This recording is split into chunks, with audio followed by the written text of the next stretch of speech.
네, 정치권 동향을 대기자의 시선으로 짚어보는 기자 대기자 시간입니다. 오늘도 성완용 한겨레 신문 선임 기자, 최병묵 전 TV조선 해설위원 두 분과 함께하겠습니다. 어서 오십시오. 네, 안녕하십니까. 네, 오늘 성 의원님께서 발제해 오셨죠? 예, 이재명 대통령. 예, 아직은 입에 잘 붙질 않네요. 이재명 대통령이 오늘 국무회의를 처음 주재를 했고요. 네. 또 국회 본회의에서는 그 세 가지 특검법 의결을 했습니다. 그래서 이런 정치 현안 갖고 얘기해 보면 될 것 같습니다. 네. 오늘 이재명 대통령이 취임 후 첫 번째 국무회의를 주재했습니다. 인수위가 없이 정권이 이제 출범을 했기 때문에 윤석열 정부의 강요들과 진행을 했는데요. 어제는 또 1호 행정명령으로 비상경제 점검 TF를 열기도 했습니다. 이 대통령의 취임 후 행보, 어제 오늘 이틀 동안에 좀 어떻게 바라보셨는지 아직은 논평을 하기는 좀 이르긴 한 것 같긴 합니다만 최 의원님은 아니 일단 말이 나왔으니까요. 네. 제가 사실은 계속해서 얘기하는 게 사실 새 대통령의 첫 번째 임무는 경제입니다. 네. 그래서 대통령이 바뀌었다고 경제가 갑자기 좋아지거나 이러지는 않겠지만 네. 경제가 또 심리라고 하지 않아요? 그러다 보니까 이제 대통령이 바뀌고 사람이 바뀌고 경제 사령탑이 바뀌고 이렇게 되면 이제 또 뭔가 국민들도 좀 뭐가 달라지겠거니 또 이제 대미 협상도 이제 본격적으로 할 수 있는 거고 이런 여러 가지 변화 때문에 네. 경제 점검 대단히 중요하죠. 근데 이제 일단 새 대통령이 말을 한 거잖아요. 비상경제 TF에서. 그렇기 때문에 이제 기대는 상당히 증폭이 될 겁니다. 네. 그러나 실제 심리적으로는 좀 약간 호전되는 상황이겠지만 이게 이제 정말 결실로 이어질지 그건 앞으로 이제 비상경제점검 TF에서 경제 상황을 점검하고 새롭게 대책을 내놓을 거 있으면 또 내놓고 그게 실효성 있게 집행이 되고 이런 여러 가지 과정을 거쳐야 되는데 네. 일단 하여튼 여러 가지 대책들을 지금 지시를 했습니다. 이런 것들이 좀 정착되고 안착돼서 정말 경제 상황이 좀 좋아지기를 저도 기대해 봅니다. 네. 전 정권의 국무위원들과의 첫 번째 국무회의는 좀 어떻게 보셨나요? 그거야 어쩌면 불가피한 동거 상태가 되는 그런 상황이죠. 네. 근데 그건 어쩔 수 없는 상황이긴 하지만 그래도 다수의 국무위원들에 대해서 이제 박성재 법무부 장관을 빼고서는 다 사의를 반려하지 않았습니까?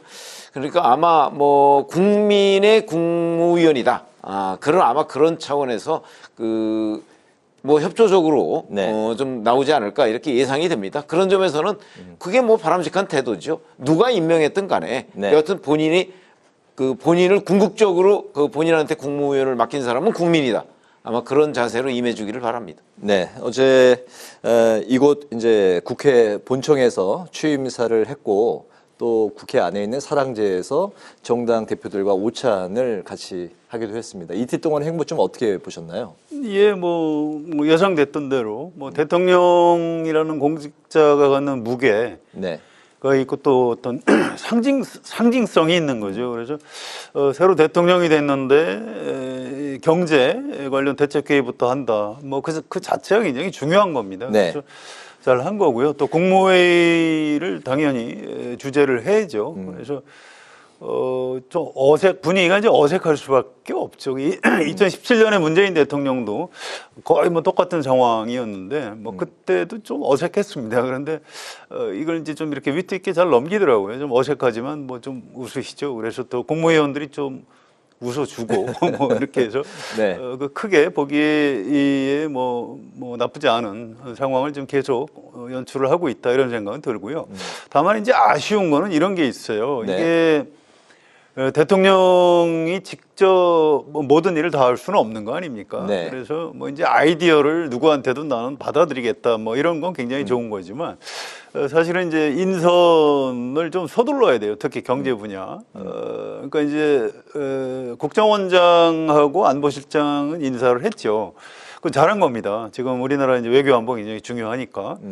근데 마찬가지로 지금 국내 경제가 굉장히 어렵기 때문에 다른 자리보다 좀 우선적으로 정책실장이라든가 경제수석 또는 경제부총리 후보자 네. 이런 정도는 좀 서둘러서 인사를 할 필요가 있습니다. 그래야 뭐 대통령이 회의를 주재하는 것도 중요하지만 새 대통령이 어떤 사람들하고 경제 정책을 네. 같이 하겠다는 얘기구나. 이제 이런 게 필요합니다. 그래서 좀 당부 같은 걸 좀 드리고 싶어요. 뭐 경제 분야 인선은 조금만 좀 서둘러 주셨으면 좋겠다. 이런 네. 생각입니다. 경제 분야의 인선이 좀 시급하다는 말씀을 하셨는데 인선에 대해서 이제 말씀을 하셨으니까 이제 바로 관련한 말씀을 좀 드릴게요.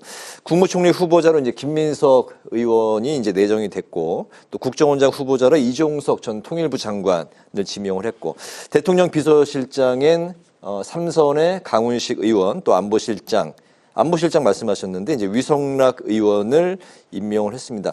정책실장에 이한주 네. 네. 민주연구원장. 네, 전 민주연구원장이 현 민주연구원장이 예, 내정됐다라고 언론에서는 보도를 하고 있는데 아직 정식으로 임명이 된 건 아니고요. 아닙니다. 아니 그게 어떻게 될지 모르겠어요. 네, 네. 저도 굉장히 궁금한데 여러 가지 이제 정책 현재 나온 그 임명과 지명 상황 포함해서 인선에 대한 평가도 좀 말씀해 주시죠. 일단 정책실장을 이한주 원장을 임명할지 여부가 여전히 불투명한 그런 상태입니다. 네. 그러니까 국정자문위원회 위원장을 맡기는 것 아니냐 이제 이런 보도도 있고 그래서 이제 오늘쯤 할 줄 알았는데 오늘까지 이 시간까지 아직 안 했어요. 네. 그래서 뭐 주말 거쳐서 다음 주 월요일 정도에는 하지 않을까. 근데 그 굉장히 중요한 인선입니다. 네. 아까 말씀드렸듯이 정책실장이 이재명 대통령, 이재명 행정부의 어떤 경제 정책이 어느 방향으로 갈지 우리가 좀 알 수 있는 그런 인선이거든요. 네.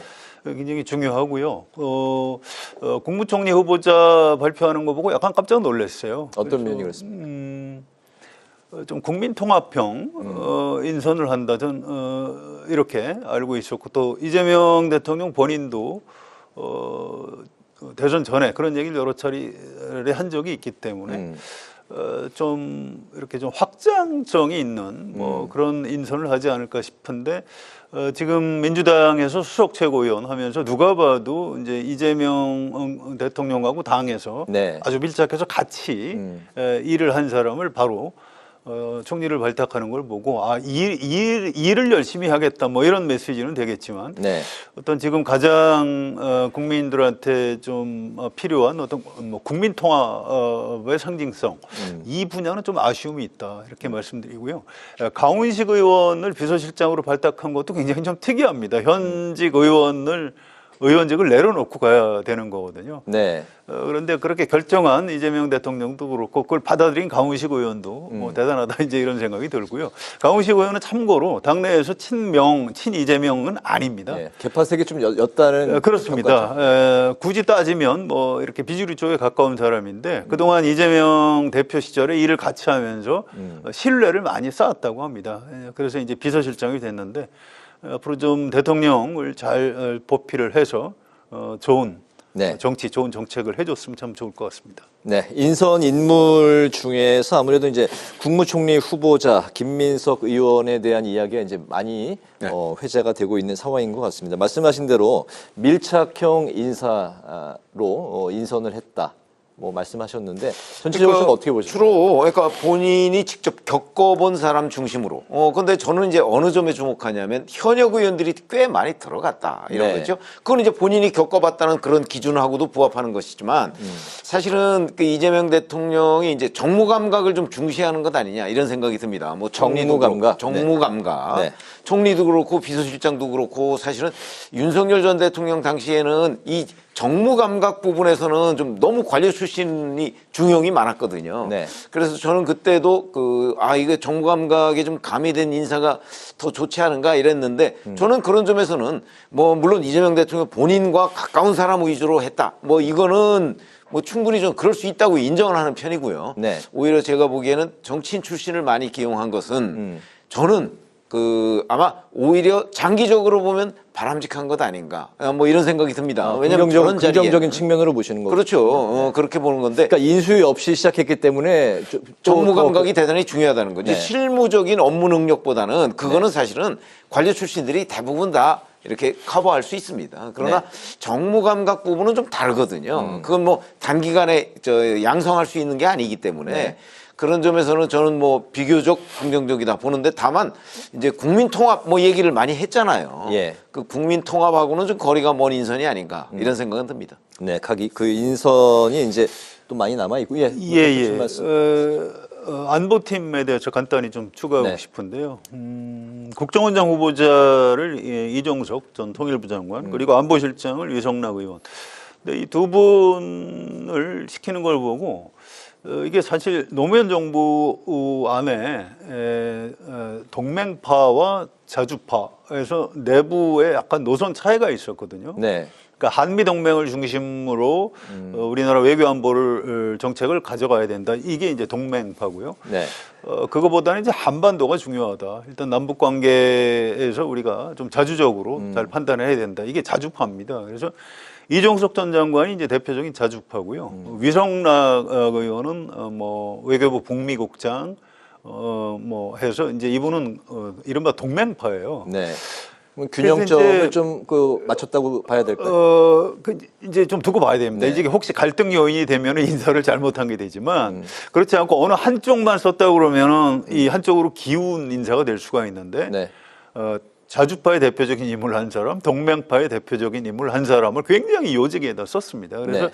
이 두 사람의 균형을 잘 잡으면 외교안보에서는 굉장히 괜찮은 이런 모습을 보여줄 것 같다 해서 이 부분은 전 인사를 잘했다 이렇게 평가를 하고 싶습니다. 네, 앞으로 이제 인선이 계속해서 나올 테니까 그때마다 또 두 분의 말씀 듣기로 하고요. 오늘 본 회의에서는 내란 특검법과 김건희 여사 특검법, 해병대원 특검법 등 3대 특검법이 통과가 됐습니다. 여기에 법무부 장관도 검사 징계를 청구할 수 있게 하는 검사 징계법도 처리가 됐습니다. 국민의힘은 3대 특검법에 반대하는 당론을 유지를 했고 오늘 본회의 상황에서는 이제 많은 국민의힘 의원들이 이제 표결 전에 퇴장하는 모습도 보였는데 본회의 상황 좀 어떻게 보셨습니까?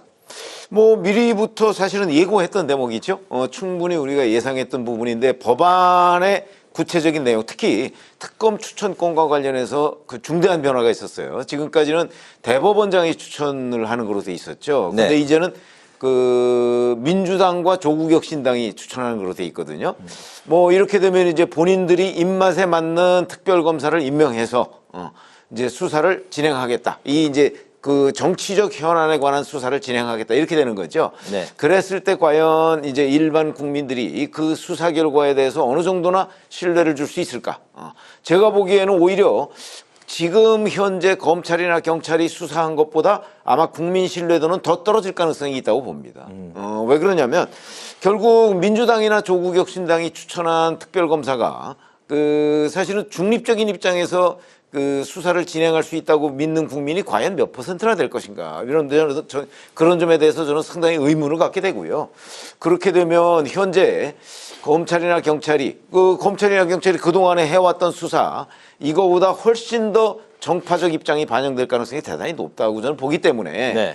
이 부분은 결국은 궁극적으로는 아마 그 국민의힘 초토화 작전 뭐 이런 오해를 받을 가능성이 대단히 높은 그 상황이기 때문에 네. 글쎄 앞으로 좀 진정 과정을 좀 지켜보고 그에 대한 국민 신뢰도 같은 것도 우리가 한번 눈여겨봐야 될 대목이다 이렇게 생각합니다. 네, 민주당 주도의 특검 추천 중립성이 과연 어느 정도 있겠느냐 이제 좀 의문이 간다 말씀하셨는데 걱정하시는 게 맞아요. 걱정할 수 있습니다. 그런데 이건 특검을 하기는 해야 되는 거예요. 이게 대통령 선거 전부터 또 심지어 김건희 특검이나 뭐 최혜병 상병 특검. 특검은 비상계엄 전에도 이건 좀 검찰 경찰이 제대로 수사를 못한다. 이거 특검을 해야 된다 이런 여론이 아주 높았습니다. 그래서 이거 어차피 이제 우리 민심이 이거 제대로 한번 진상규명을 하고 넘어가는 게 맞겠다 이렇게 보는 거기 때문에 네. 뒤늦었지만 특검 불가피하다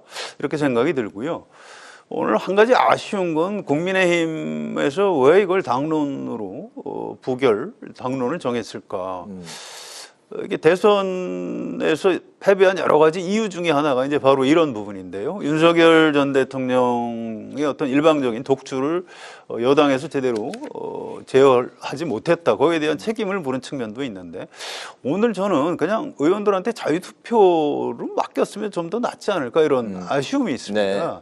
근데 이걸 당론으로 정하다 보니까 이제 다 퇴장을 했고 또 몇 명은 앉아서 찬성표를 던지더라고요. 그러니까 이탈표가 세 가지 특검 법마다 뭐 한 5명 안팎으로 이렇게 있었던 걸로 알고 있는데 네. 굳이 국민의힘에서 지금 왜 그렇게 판단했을까? 이제 그런 좀 의문이 있고요. 뭐 어쨌든 이제 특검이 시작되면 어떤 사람이 특검을 맡게 되는지에 따라서 아까 최 의원 걱정하신 대로 이제 그런 부분을 국민들이 예의주시해서 볼 겁니다. 네. 그리고 이제 수사팀 규모가 굉장히 크기 때문에 이제 좀 잘못하면은 이게 좀 너무 야당 탄압이나 뭐 정치 보복하는 거 아니냐 이제 이런 비판을 받을 소지도 있어요. 그래서 그 부분을 아마 특검이 알아서 좀 잘 좀 제어를 해가면서 수사를 하지 않을까. 뭐 어쨌든 이 진상규명과 수사, 기소 이런 부분은 좀 필요한 거고요. 뭐 지나치면 안 되는 겁니다. 네. 그래서 이제 특검도 어떤 그 철저하게 법에 따라서 네. 엄정하게 수사와 기소를 해야 된다. 뭐 이렇게 생각을 합니다. 이대로 근데 제가 그 특검 자체를 제가 뭐 반대하는 것 같은 뭐 그런 뉘앙스로 지금 말씀을 하시는데 저는 그거는 아니고요. 네. 다만 그 특검을 해야 할 필요성에 대해서도 동감을 하는데 문제는 그 특별검사의 추천권이 민주당과 조국혁신당에 있다는 거죠. 그럼 민주당과 조국혁신당이 추천한 특검이 이 사건을 파헤칠 경우에 그게 과연 공정하게 파헤칠 수 있느냐 하는 부분을 제가 의문을 제기하는 거거든요. 네. 우리가 뭐 과거에 특검 많이 봤지 않습니까?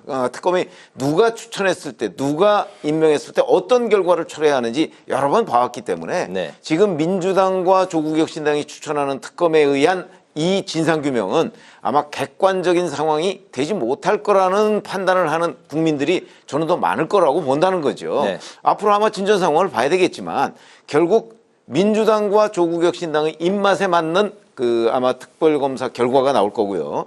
그렇게 되면 그 다음에 결국 재판으로 넘어가지 않겠습니까? 재판 결과도 굉장히 주목되는 먼 훗날 얘기지만 그렇게 저는 그 느낌을 그렇다면 갖습니다. 추천권이 국민의힘에도 있으면 반대할 부분은 아니 없는 건가요? 그렇지는 않죠.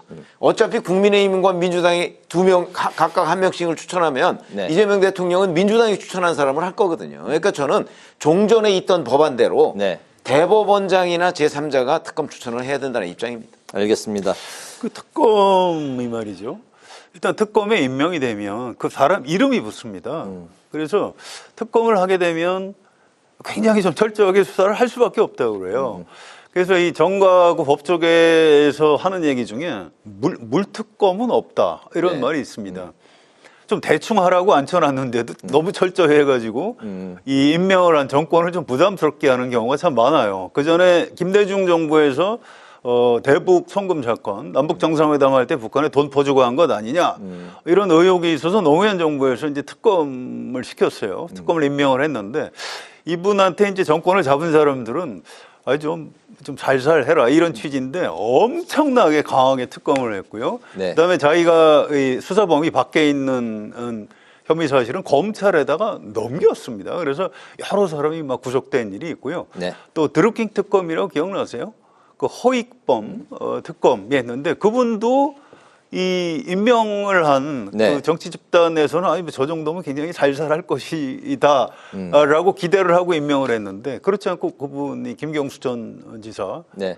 기소해서 피선거권 박탈까지 한 거 아닙니까? 그래서 특검은 누가 하든 굉장히 좀 열심히 할 수밖에 없고요. 이걸 어느 정당에서 임명하는가가 사실은 그렇게 큰 의미를 갖지는 않을 수도 있다 이렇게 말씀드리겠습니다. 여기 이제 추가로 민주당이 추진 중인 대법관 증언법에 대해서 이제 조희대 대법원장은 공론의 장이 마련돼야 한다.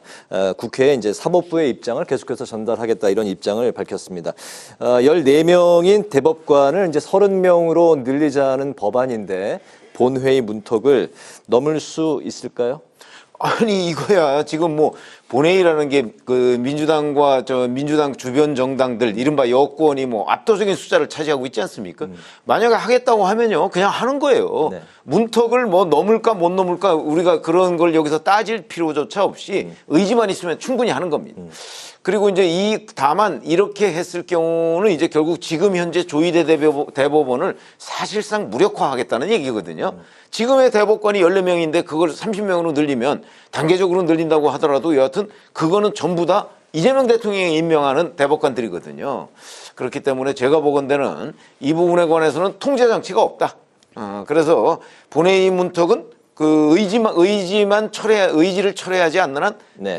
당연히 넘을 것이고 다만 남은 거는 어차피 그 국회나 뭐 다른 데서 제동 장치는 없기 때문에 결국 국민 여론 그 외에는 다른 그 어떻게 이거를 막을 방법이 없다. 그렇게 생각합니다. 네, 성 의원님. 문턱을 못 넘을 겁니다. 이게 못 넘는다. 예, 이게 안 될 거예요. 사실은 대법관 증언을 하긴 해야죠. 워낙 업무 부담이 많고 하니까.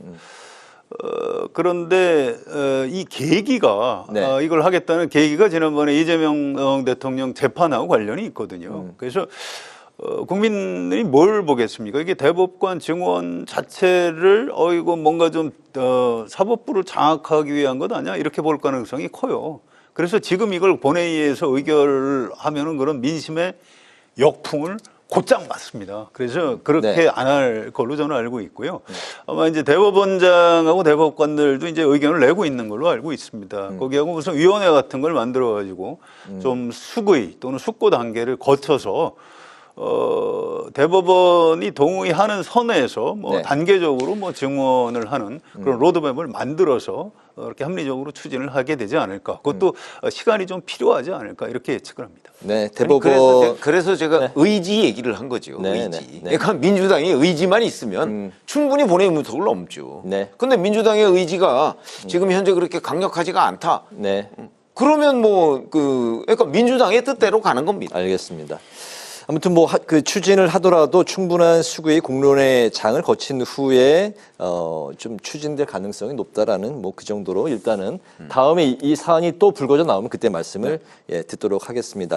마지막 이슈는 이제 국민의힘 상황인데요. 권성동 원내대표에 이어서 비상대책위원들이 대선 패배 책임을 지고 사퇴를 했습니다. 김용태 비대위원장은 거취를 당내 의견 수렴을 통해서 밝힐 거라고 했습니다.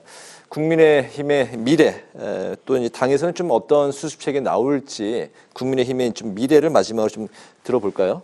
뭐 사실 이 부분은 이제 세술은 세부대에 담아야 된다. 지금 뭐 대선 패배 후에 그 자리를 계속 지키고 있을 만한 명분이 없잖아요. 네. 그러니까 아마 전원 사퇴하고 국민의힘이 뭐 재건축이 됐든 리모델링이 됐든 어떤 형태든 그 변화를 하지 않을 수가 없을 겁니다. 아마 그런 점에서는 이제 김용태 비대위원장도 사퇴를 하게 될 거고요. 네. 그리고 이제 다음에 그럼 비대위로 또 갈 것이냐, 새로운 전당대로 갈 것이냐 이 논쟁을 거쳐서 네. 아마 당분간은 상당한 갈등이 불가피하다 이렇게 생각을 합니다. 네.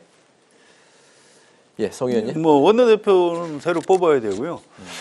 전당대회를 할지 잘 모르겠어요. 지금 김용태 위원장한테 대선 패배 책임을 지라고 하는 것도 좀 이상한 얘기 아닙니까? 그래서 이제 다음 주 초 정도에 이제 김용태 비대위원장이 당장 그만둘 건지 아니면 좀 시간을 갖고 있다가 이제 전당대회를 치를 것인지 이제 이런 네. 게 결론이 날 것 같고요. 굉장히 관심사가 김문수 전 후보라고 해야 되나요?